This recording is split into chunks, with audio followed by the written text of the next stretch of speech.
Wait, don't scroll. This isn't a children's story. This is your story. This isn't just a story, it's a feeling. Let me take you there. Ready? Let's begin. Welcome to Smart English Official. Today, I want to share a peaceful, emotional, and meaningful English story. A story about courage, curiosity, fear, mistakes, and learning. A story made for adults who enjoy simple English but deep emotions. This is the story of Max, the brave little rabbit. Sit back, relax, and imagine you are walking inside a quiet forest. Inside the quiet meadowwood forest, where sunlight gently touched the soft green grass, there lived a small rabbit family.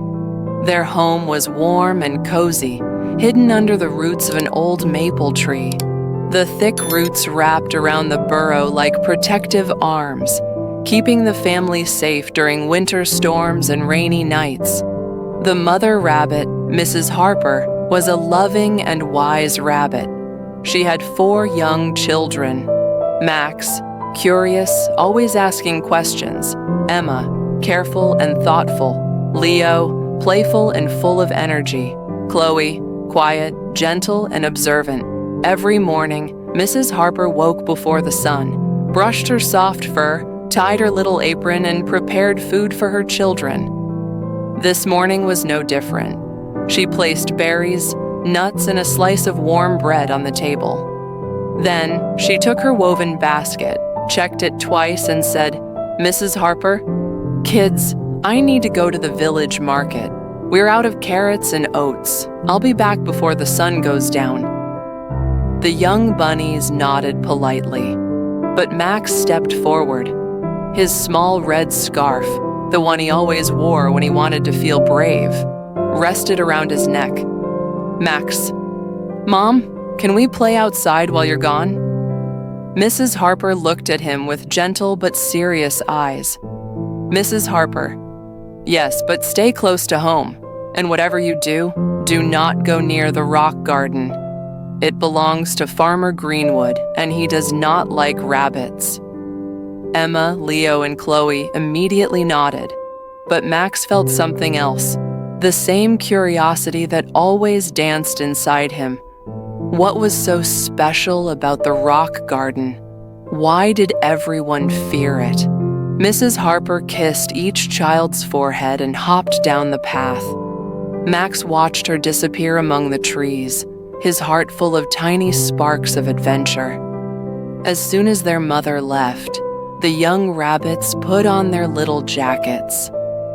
Emma fixed her small blue ribbon. Leo spun happily. Chloe carried her favorite acorn.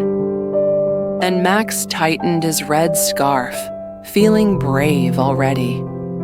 The moment they stepped outside, the whole forest woke up. Birds chirped brightly. Leaves rustled with the wind. Squirrels jumped from branch to branch. Sunlight fell like golden dust between the tall trees. Leo spotted a bush full of shiny blackberries. "Leo, hey, let's pick berries." Emma and Chloe followed, smiling, but Max paused. Down the narrow path, far away, he could see the direction of the rock garden, a place everyone talked about, a place full of warnings, a place no one had ever seen closely. Max whispered to himself, "Max, I'll only look, just one look, nothing more." But we all know curiosity. It is gentle but powerful. And soon, Max's tiny feet began moving on their own. Max hopped deeper into the forest. The tall trees blocked the sunlight. The warm air turned cool. The sound of birds became quiet. Soon, Max reached a narrow, mossy trail leading toward a wooden gate. A sign hung above it, "Keep out, Farmer Greenwood's rock garden." Max gulped. He felt a shiver of fear and excitement, but curiosity won. He squeezed under the old gate. It creaked softly, as if whispering a warning. Max stepped inside and stopped in complete awe. It wasn't a scary place at all. It was beautiful, breathtaking. There were Tall green hedges shaped like deer and rabbits, stone paths shining in sunlight, flowers blooming in every color, butterflies floating like tiny lights, and in the middle, a large vegetable patch full of lettuce, radishes, cabbage, herbs, and beans. Max's stomach rumbled loudly. Max, maybe just one nibble won't hurt. Then another nibble and another. Max ate. 1 lettuce leaf, 2 beans, 3 radishes. He giggled. Max, these are the best vegetables ever. But then, thud, heavy footsteps. Max froze. A tall man appeared. He wore muddy boots, a long brown coat, and a hat that shadowed his sharp, serious eyes. This was Farmer Greenwood, the owner of the rock garden, a man known for being strict, especially with rabbits. He sniffed the air. Farmer Greenwood, someone is stealing my vegetables. Max gasped. Farmer gasped. Both stared at each other. Then Max ran. Farmer Greenwood shouted, Farmer, stop right there. Come back, you little thief. Max ran faster than he had ever run in his life. The garden turned into chaos. Leaves flew, pots fell, tools rattled, birds scattered into the sky. Max lost one shoe near the beans, the other near the radishes, but he didn't stop. Suddenly, wham! Max crashed into a hanging net. His red scarf tangled, his feet twisted, and the net swung slowly with him trapped inside. Max, oh no, I'm stuck, help! 2 bluebirds landed above him. Bird 1, try wiggling left. Bird 2, no, try wiggling right. A squirrel shouted from a tree. Squirrel, take off the scarf. Max paused. Yes, the scarf. With shaking paws, he slipped out of it and fell down onto the grass. He was free, but Farmer Greenwood was getting closer. Max darted behind a wooden shed. The shed was dark and smelled of hay and metal. Inside, he saw a giant watering can. Without thinking, he climbed in. Splash! Cold water drenched him. Max whispering, "It's freezing." The shed door banged open. Farmer Greenwood, I know you're here. Max held his breath. The farmer moved shovels, pots, boxes. He stepped closer and closer. Max felt a tickle in his nose. Not now. Please, not now. But the tickle grew stronger. Achoo! The sneeze echoed inside the shed. Farmer Greenwood, aha! Found you! Max jumped out of the watering can and shot between the farmer's feet. The farmer stumbled. Tools fell. A broom crashed to the floor. Max sprinted into the garden. But suddenly, raindrops began falling.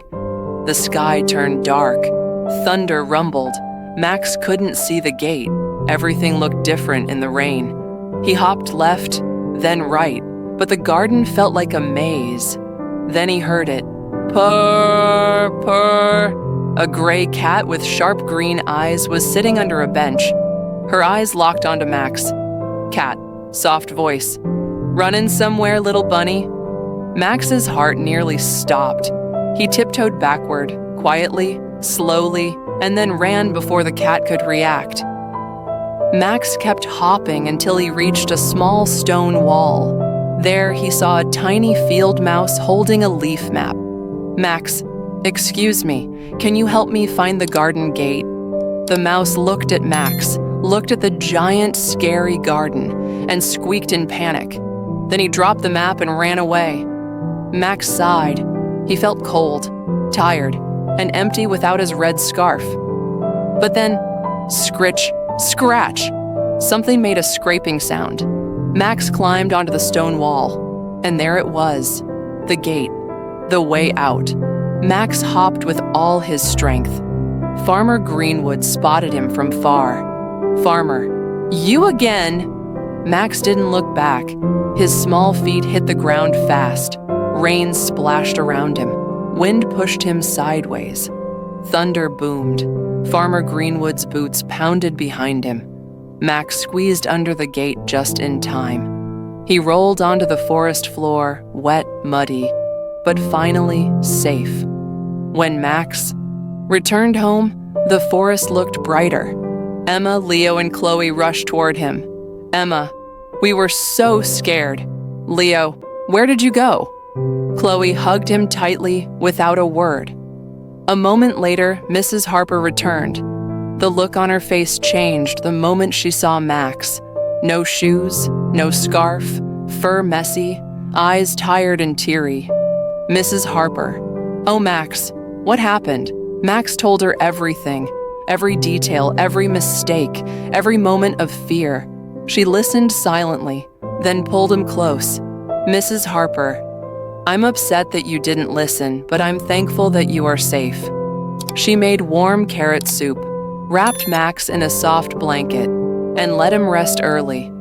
Lessons of a new morning. The next morning, the storm was gone. Sunlight filled the burrow. Max woke up slowly. Yesterday felt like a dream, a scary but important dream. He sat outside under the maple tree and whispered to himself, Max, curiosity is good, but wisdom is better. He looked at the forest with new eyes. Trees looked safer, birds looked friendlier, and his home looked warmer than ever. From that day on, Max was known in the forest not just as the curious one, but as Max, the brave heart of Meadowwood Forest. A rabbit who made mistakes, learned from them, and grew wiser. If you enjoyed this peaceful and meaningful English story, please like the video, comment your favorite moment, and subscribe to Smart English Official for more simple English stories made especially for adults. Thank you for listening. See you soon in the next lesson.